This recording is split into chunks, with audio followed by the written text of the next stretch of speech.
Coming up, modernization isn't just about technology, it's about creating an operational environment that supports people, safety, and long-term continuity. The main challenge is ensuring reliable, always-on connectivities. Even a brief delay or outage can create safety risks or disrupt critical workflow. In critical infrastructure, shutting down the communications network is not an option. One thing that makes this project different is that we approach it as a long-term platform transformation rather than a simple equipment upgrade. Modernization should feel like a smooth transition, not a disruptive replacement, a phased, open platform approach. Welcome to Making Waves, the podcast where we explore the technology, people and real-world challenges shaping the world of critical communications. From PMR radio to next-gen broadband, we talk to industry experts and frontline users to uncover the pain points, innovations and decisions that define performance under pressure. If it keeps teams connected when it matters most, we'll be talking about it here. I'm Stuart with co-host Hauke. Hi, everybody. And Lona. Hello. So, what do we have today, Lona? Our guest today knows exactly what it takes to keep communications flowing in some of the most demanding industrial environments, from gas separation plants to pipeline networks. Today, we are joined by JC, who has spent years working at the intersection of engineering, operations, and mission-critical communications across Thailand's energy sector. With hands-on experience supporting large infrastructures and a deep understanding of what it means to modernize systems without interrupting essential services, he brings a valuable perspective on how national energy operators stay connected, secure, and resilient. We're delighted to have him with us today. Welcome to the podcast, JC. It is an honor to be here today. It's an honor to have you here, so thank you very much. Before we start, could you just tell us a bit about yourself and your role at Seanet Asia? Of course, Witchukorn Naewwong, or JC, Seanet team principal, and I lead the mission-critical communication business. We got about 50 plus people. One of the core roles of the organization is we work with major national energy and industrial operators to design and implement reliable communication systems that support 24/7 field operations, remote facilities, and large-scale infrastructures. Okay, let's get into it. JC, today we are going to talk about how you upgrade a radio communication system, which ultimately covers more than 100 sites, covering Petroleum Authority of Thailand's pipeline and gas separation plants. But let's start at the beginning. What communication challenges do large energy operators face daily? Basically, large national energy operators usually manage hundreds of sites, separate across long-distance pipelines and remote processing facilities. These locations operate 24/7, and teams rely heavily on real-time communications to maintain safety and coordinate operations. The main challenge is ensuring reliable, always-on connectivities. Even a brief delay or outage can create safety risks or disrupt critical workflow. Another challenge is that older centralized systems create a single point of failure. As the network expands, maintaining stability has become more difficult. Why is a migration strategy or a gradual migration strategy so crucial for the critical infrastructure? In critical infrastructure, shutting down the communications network is not an option.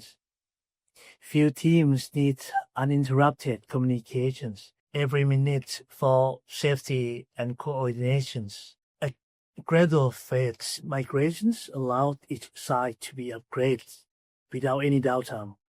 Users continue operating exactly as usual while the new system is introduced step by step. It's the safest way to modernize a large system without disrupting operations or increasing risks.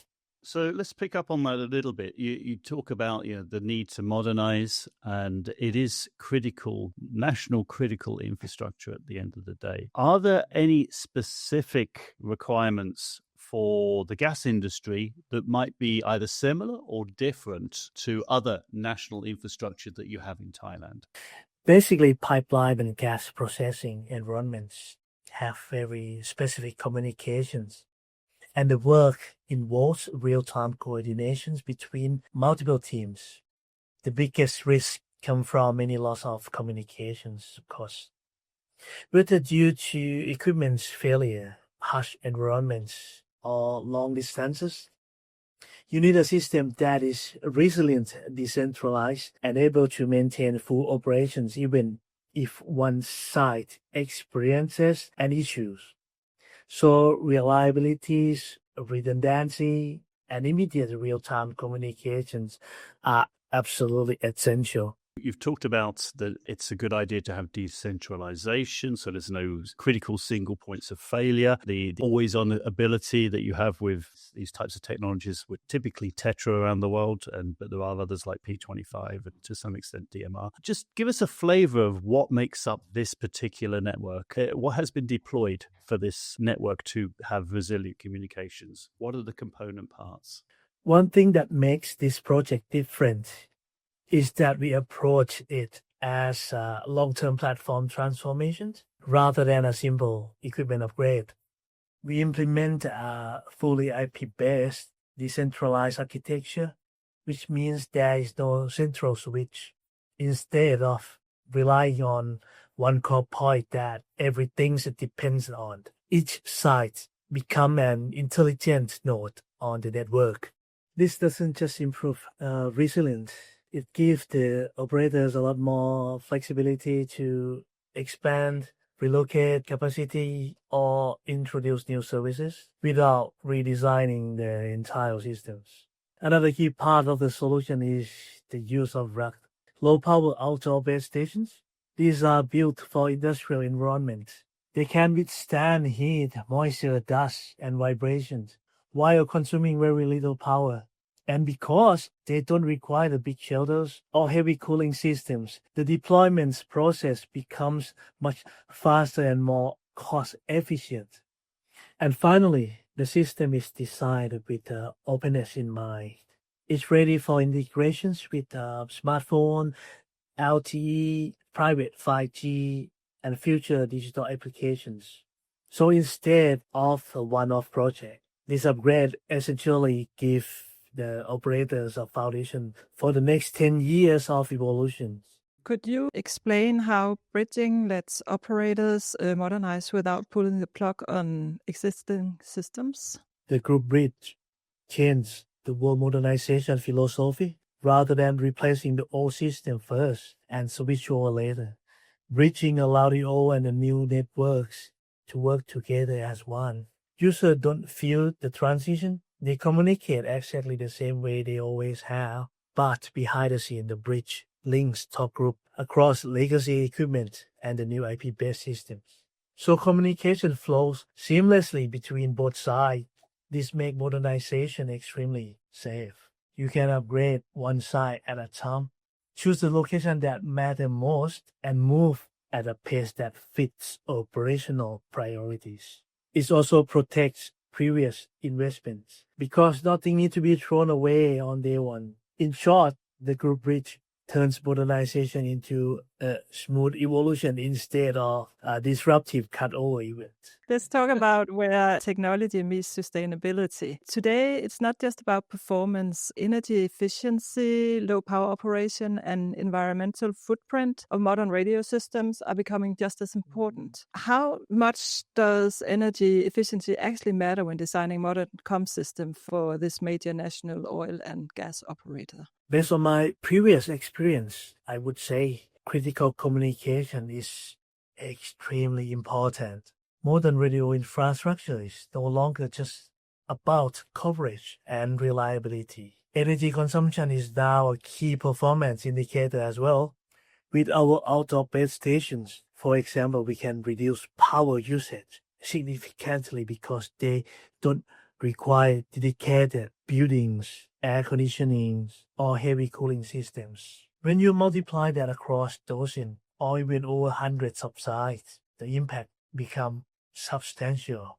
For large energy operators, lowering operational power consumption isn't only about cost saving. It directly supports wider sustainability goals and environmental commitments, which are becoming increasingly important across the industry. Do you think critical comms can align with sustainability objectives without sacrificing performance? Absolutely.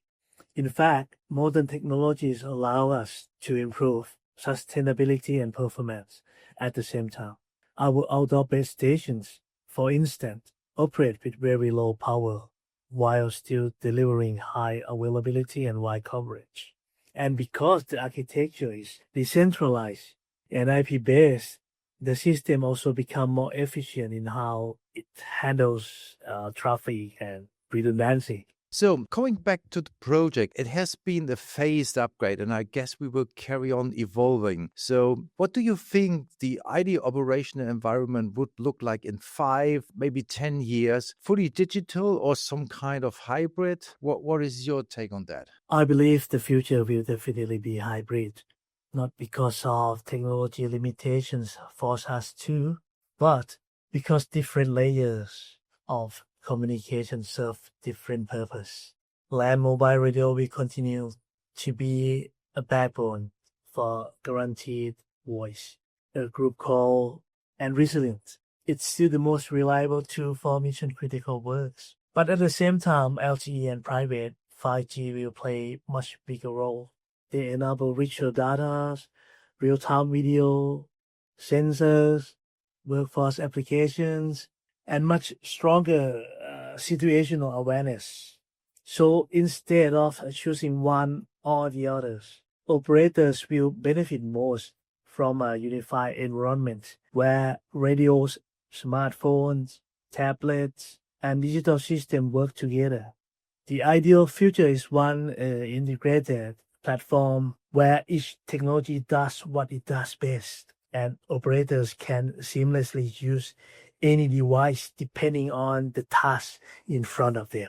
Correct me if I'm wrong, but you're saying if you have one system doing its best in critical comms for voice services and having another platform being available for broadband services, any kind of apps, videos, whatever comes on top, being maybe not that much mission critical as voice services for your operations. Let me ask a question. How are you going to manage what kind of applications they're using on their smartphones? Are there some rules that you're going to implement, or maybe your customer has rules about what can be used and what can't be used? Because at the moment you have a critical communications radio system, but when you start adding applications, there's always that possibility for people to be downloading applications which perhaps they shouldn't be, or misusing in some way. Are there some safeguards when you extend what a user can do? And if so, what are your thoughts on that? A key requirement for this project is the development of an API applications that will allow the clients to seamlessly integrate and manage critical data exchange using Tetra technologies. This application must interoperate with their existing systems, utilizing the same established communication protocol and data flow they currently employ. Taking into account Seanet's experience, if you could give one piece of advice to operators related to this or other industries looking to modernize safely and efficiently in the same way as the project we talked about, what would it be? My advice is to start with clarity. Be very clear about what you expect from your communication systems over the next decade. Once that vision is clear, choose technology that allow you to evolve gradually, not all at once. Modernization should feel like a smooth transition, not a disruptive replacement. A phased, open platform approach lets you integrate the new capabilities while protecting the investments you already made. And finally, decide for flexibility. The industry you mentioned, energy, utilities, and transportation are all changing fast. A communication system should be strong, but also adaptable enough to support whatever operational needs come next. You mentioned open platforms. Could you elaborate a little bit more on what you mean with open platforms? Is you referring to open standards like known communication standards like DMR, Tetra, MCX and things like that? Or you have anything else in mind? Utilizing open standards provides our clients with the confidence and comfort needed to integrate various systems and different brands seamlessly. The adoption of these standards effectively resolves previous issues related to system interoperability, frequency conflicts, and managing multiple vendors' specific products, which had previously been a significant challenge for them. Yeah, you stay independent. So it's about interoperability. Super. Thanks so much, JC, for that. I think in a short amount of time, you've covered a lot of ground there. And I'd just like to just summarize some of the things you've touched on, because while we've been having the conversation, there's actually quite a few little gems that I think listeners who are thinking about modernizing their networks should contemplate when they're thinking about their future critical communications as well. I mean, I've picked up in just what you're saying so far that when you're looking at modernizing an energy infrastructure, you've got to look at the reliability and what underpins the operations going forward, particularly with national oil and gas deployments like yours. You're looking at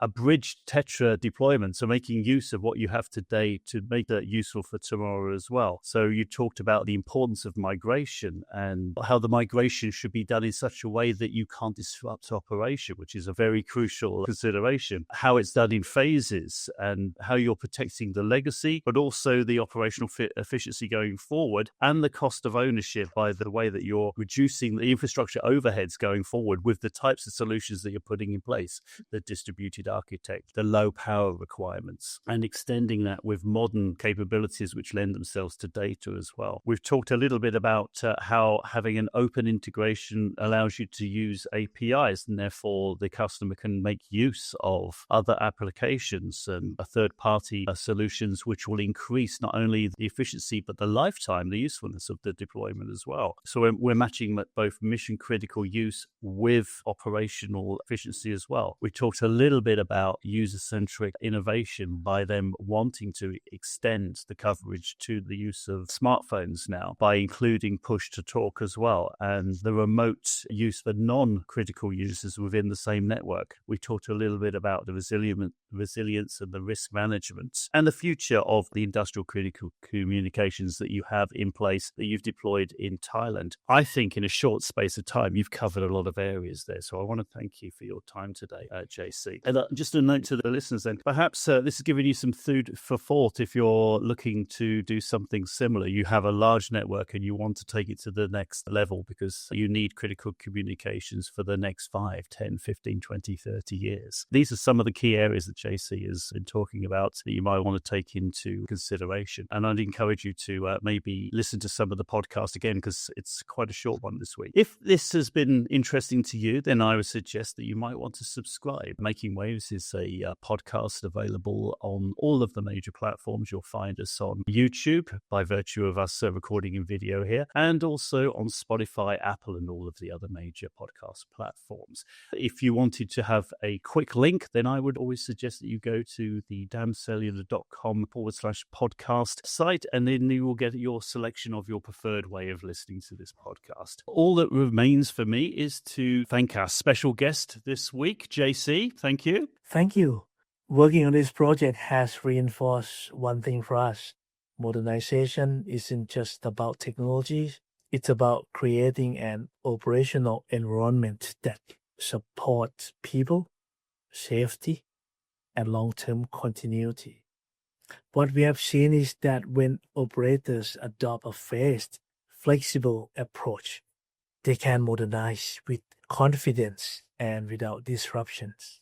And when the right technology is combined with the right strategy, even very large and distributed network can evolve smoothly and sustainably. For us at Seanet Asia, it's been a privilege to support this journey, and we look forward to continuing to help operators across Asia build communication systems that are stronger, smarter, and ready for the future. I truly appreciate this opportunity. Thank you once again.